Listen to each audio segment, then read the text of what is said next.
L'objectif étant ici de définir toutes les opérations de manière à réaliser un process en tournage sur CATIA.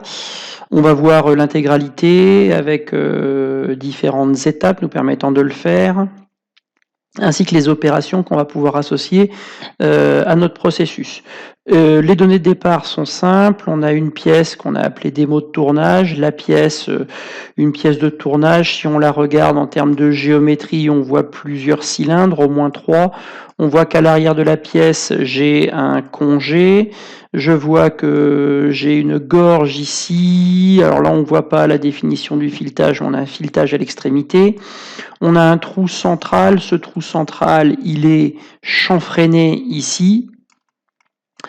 Et donc, si on cherche à exploiter le dessin de définition, bref et sommaire, qui nous permettra de traiter cette pièce-là, il n'y a pas de cotation particulière au niveau des intervalles de tolérance, mais ça nous donnera au moins un point de départ. Et l'information qu'on cherchait, ici au niveau du diamètre, ici on voit la marque du filetage. On aura donc un filetage sur le diamètre 20 qui est indiqué ici. Voilà, le trou central, il est débouchant. Et quelles sont les informations? On a un chanfrein devant, mais ça sera fait au moment de notre profil de débauche ou de finition. Voilà, l'étape de départ, on est là, on est dans l'atelier actuellement, on est dans l'atelier de part, j'ai tous les icônes du part. La première étape ici va constituer ici à passer dans l'atelier menu démarrer, usinage, late machining. Late machining, c'est donc l'atelier de tournage pour la réalisation des pièces cylindriques sous CATIA. Avec les paramètres que l'on avait définis, on voit que l'on change au niveau des icônes. Les icônes, si on les prend ici et qu'on les met de manière plus adéquate ici, on va rencontrer différents icônes dans la partie haute. On voit que notre arbre de construction a évolué. On est passé d'un arbre de construction classique à un arbre de construction qu'on appelle PPR, Process List, Product List, Resource List. Dans le process, il y a toutes vos opérations d'usinage qui sont dedans. Actuellement, pour l'instant, je n'ai rien. Dans le product, il y a Product List, il y a l'ensemble des produits que vous avez utilisés. Dans les options CATIA que j'ai validées, à partir du moment où je bascule du part de la pièce au process, il me crée automatiquement un assemblage. Et cet assemblage, il est constitué automatiquement de la pièce, celle que j'ai appelée démo tournage, et également d'une NC géométrie qui sera mon brut. Donc je pourrais venir dessiner à l'intérieur de cette pièce pour définir mon brut. Je retrouve également la ressource list. La ressource list, ce sont la machine, les outils que je vais créer. Pour l'instant, j'ai rien du tout. Donc, pour l'instant, je suis assez limité au niveau de la réalisation. Je vois apparaître un trièdre de référence devant sur ma pièce. Ça sera mon origine programme sur la pièce. Donc, on va voir ce qu'on va pouvoir avoir derrière et comment la positionner. Première chose, on va rentrer dans la phase. Alors ça, moi je vais travailler en tournage en barre, donc je vais dire que c'est ma phase 10. Et dans les descriptions, je vais dire que c'est une phase de tournage. Je vais ensuite rentrer dans la machine. Dans la machine, il me détecte automatiquement à partir du moment où je suis en late machining, qui me propose de réaliser la pièce sur un tour horizontal. Allez, tour, on va mettre l'acronyme TCN et on mettra la machine qui va bien derrière. Je vous rappelle que lorsque vous êtes sur la ligne, ici, vous validez par entrée et ça valide automatiquement votre champ. Vous remarquez ici que dans la ressource list, il m'a créé une machine qui s'appelle TCN. En tournage, 2 onglets à utiliser. Le premier, l'outillage, l'ensemble des outils. Pour l'ensemble des outils, vous utilisez le Catagénégia qui est le catalogue générique des outils qu'on utilise au lycée Jean Jaurès. Ici. Et dans la commande numérique, on va définir les post-processeurs. Ce sont les petits outils qui vont nous permettre de générer le programme et de coder en format code ISO. En tournage, je vais utiliser le PP, le post-processeur TC, pour tour à commande numérique lib. Et la table de mots PP qui va avec, qui porte le même nom, c'est simplement l'extension qui change. Premièrement, ici, je suis dans point lib et là, je suis dans du point PP table. Je veux générer au final du code ISO pour exploiter directement mon programme. Et voilà, c'est tout pour la machine, tout est réglé. il y a mon origine programme, mais mon origine programme, je vais la positionner sur mon brut. Donc mon brut n'étant pas défini, je reviendrai ultérieurement dans cette étape-là. Et ensuite, je vais avoir toutes les géométries ici, mais comme je n'ai pas encore défini mon brut, etc., je vais simplement ici terminer par valider par OK. Je vais aller définir maintenant mes différents éléments, mon NC Setup, ouvrir dans une nouvelle fenêtre. Je travaille jamais directement dans mon NC Setup, moi j'ai l'habitude de travailler directement dans deux entités différentes, me permettant ici de récupérer certaines informations sur l'ensemble de mes éléments et surtout une actualisation des mouvements ou des pièces les unes par rapport aux autres. Si je regarde ici, ce que je retrouve, c'est bien les icônes du setup, de l'assemblage. Donc ici, j'ai ma pièce.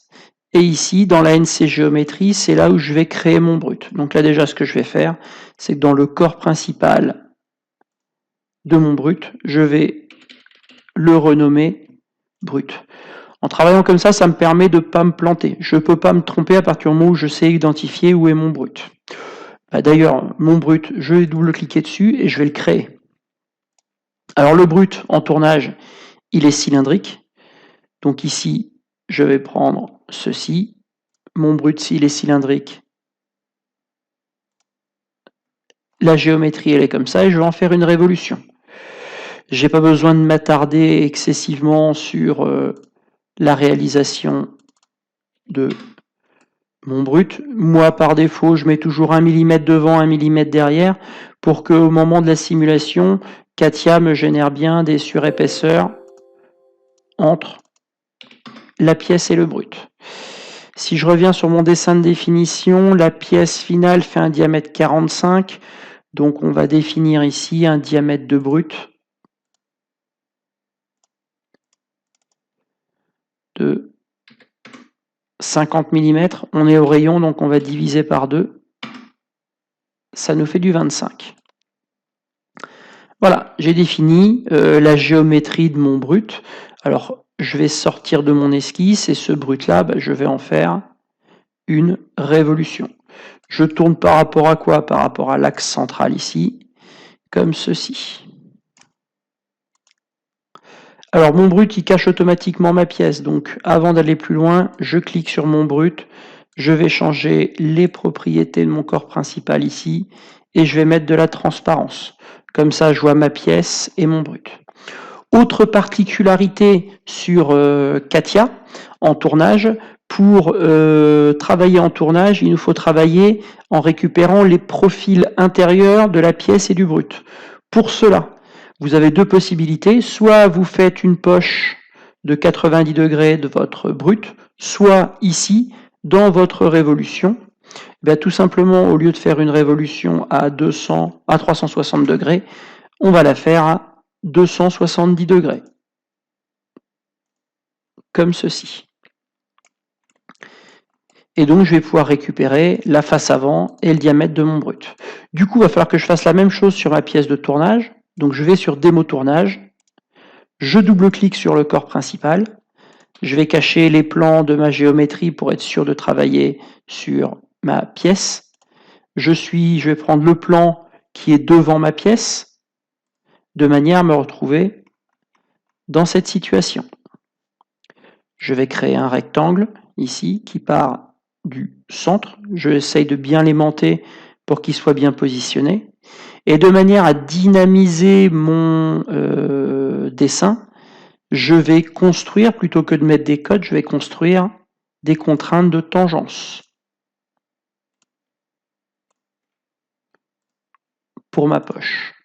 Comme ça, si j'ai une modification qui est opérée sur ma pièce, ma poche sera automatiquement modifiée ici sur ma pièce. J'ai fini ma géométrie, je vais sortir de ma pièce comme ceci, et je fais une poche jusqu'à on va se mettre jusqu'au plan. Et jusqu'à quel plan? Jusqu'à l'arrière de la pièce, c'est-à-dire ici. OK. Me voilà désormais avec la pièce et mon brut qui sont dessinés, qui sont représentés. Donc si je reviens ici il a bien pris les modifications. Et désormais, dans Fenêtre, Process, je reviens sur mon process. Et là, dans mon process, je vais avoir la possibilité, 1, dans la phase de déclarer ma pièce pour la simulation, qui sera le corps principal de ma démo. Et la même chose pour le brut. Attention, double-cliquez rapidement, sinon votre sélection ne se fait pas. Si votre sélection elle est fausse, vous cliquez droit, vous reset, vous recliquez sur le bouton et je clique rapide. Voilà, je me retrouve avec mes différents éléments qui sont à l'intérieur de ma phase d'usinage. Je vais pouvoir définir mon origine programme. Pour ça, je clique sur triade de référence. Le départ de mon origine programme, comme je travaille en barre, c'est toujours sur la face avant de ma pièce.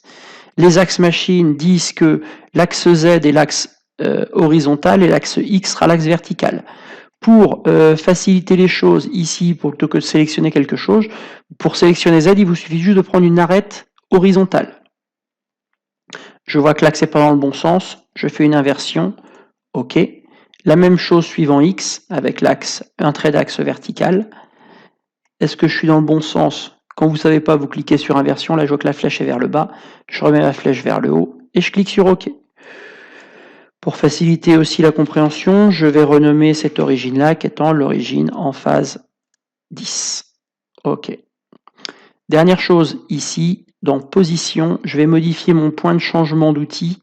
Ici, actuellement, mon point de changement d'outil, il est au centre comme ça, et c'est rare que ce soit programmé comme ça sur une machine.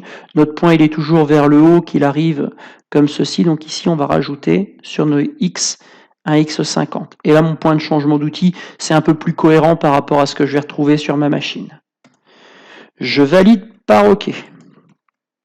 Alors, à cette étape-là, déjà, ce qu'on peut faire, c'est se faire un fichier gestion des enregistrements. On sauvegarde toujours l'activité mère étant le process. À partir du moment où je vais prendre le process, que je fais un enregistrer sous. Alors ici, moi, je me suis mis dans mon dossier démo tournage environnement. Et ici, je vais dire que c'est mon process.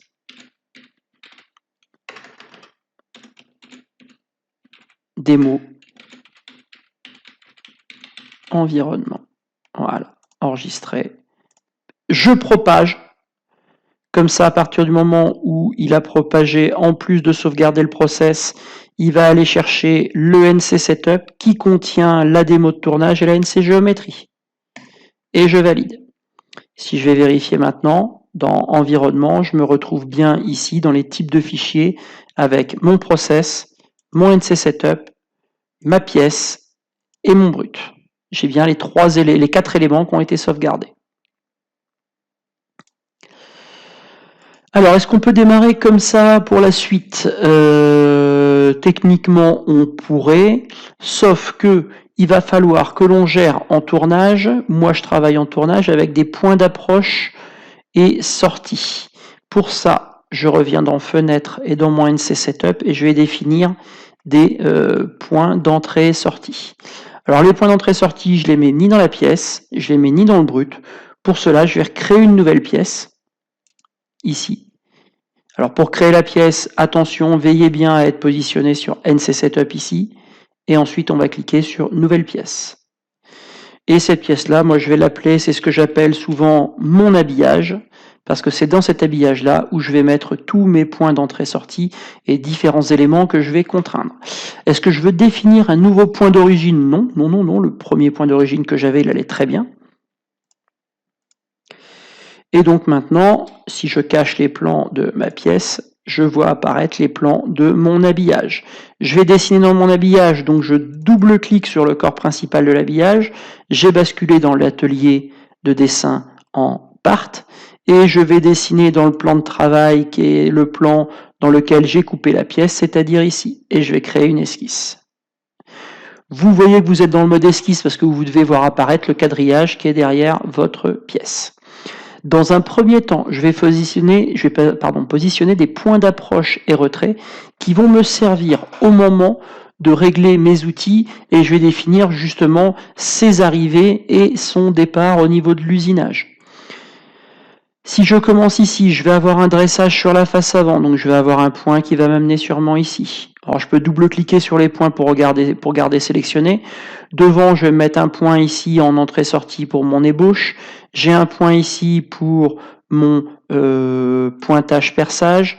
Je vais retrouver également un point ici pour ma gorge. Je vais retrouver un point à l'arrière de ma pièce pour le tronçonnage et un autre point qui va me servir pour l'approche au niveau du tronçonnage. Voilà, j'ai créé 1, 2, 3, 4, 5, 6 points. Avec ça, déjà, je suis pas mal. Maintenant, les points, je vais les coter. Alors, je sors de mon point et je vais positionner mes points en les cotant. Alors, mes points, comment sont-ils cotés? Ils sont cotés par rapport au brut. Donc, je prends une arête du brut. Voulez-vous garder le lien? Oui, on va créer donc des liens entre mes points d'approche et mon brut. Et par définition, et par défaut plutôt, moi j'aime bien mettre la valeur de 3 mm. Lorsque je bascule en usinage, c'est une valeur qui me permet de contrôler ces 3 mm. Si je me suis trompé sur une jauge, si je me suis trompé sur un décalage ou quoi que ce soit entre mes outils, eh ben, ça me permet de vérifier assez rapidement à l'œil cette valeur de 3 mm. J'arrive à la quantifier assez rapidement. Alors cette valeur-là, je vais la mettre pour tous mes points. Donc là c'est parti. Sur la face et sur le diamètre.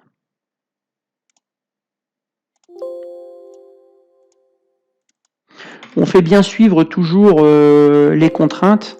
Comme ça, si vous liez tout ça, si à un moment donné vous modifiez par exemple votre brut, eh bien vos points vont bouger également et vous n'aurez pas besoin de tout recréer et ça va se faire automatiquement.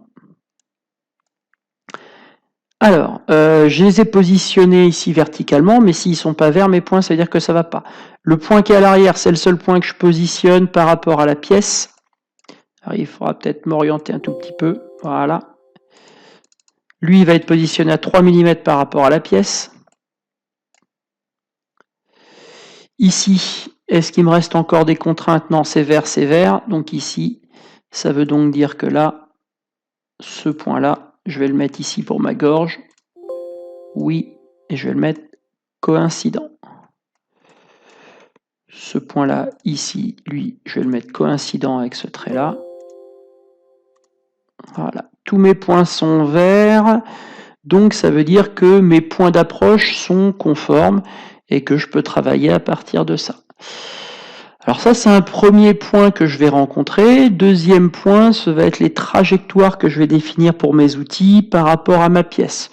Alors pour des opérations bien spécifiques ici, notamment pour le dressage de la face avant. C'est-à-dire qu'ici, je vais rajouter des traits, ici. Alors je les positionne en dehors de ma pièce parce que je vais aller les contraindre après. Je vais mettre une contrainte ici entre mon brut et l'extrémité de mon trait, une coïncidence, et ici, entre l'extrémité de mon chanfrein et mon trait, une coïncidence également. Et je vais faire la même chose dans la partie basse de ma pièce. Donc là, je vais m'aimanter par rapport à l'axe. Et je vais reprendre la partie basse de mon chanfrein et mon trait en les mettant coïncidents. Je vais faire la même chose à l'extrémité de ma pièce et ça vous comprendrez ensuite pourquoi. Je prends mon point, extrême, oui, et coïncidence. Mon trait il est automatiquement construit et voilà. Donc globalement, pour construire un environnement complet sur CATIA, il me faut mes points d'approche retrait et mes différents traits de construction pour positionner mes usinages par rapport à ma pièce. À partir du moment où j'ai terminé ici, je ferme, ici. Dans mon NC Setup, je reviens dans mon NC Setup ici. Est-ce qu'il y a une mise à jour à faire? Non, ici il m'annonce qu'il n'y a pas de mise à jour. Le tourbillon n'est pas actif. Je peux venir dans Fenêtre, Process. J'ai mes points d'approche qui sont définis, j'ai tout qui est défini. Je vais pouvoir à présent créer mes opérations d'usinage. Avant de démarrer mes opérations d'usinage, je fais une gestion des enregistrements. Pas besoin de faire un enregistré sous, j'ai déjà le lien de ma sauvegarde. Enregistrer, propager, OK. Je peux basculer maintenant sur la création de mes opérations d'usinage.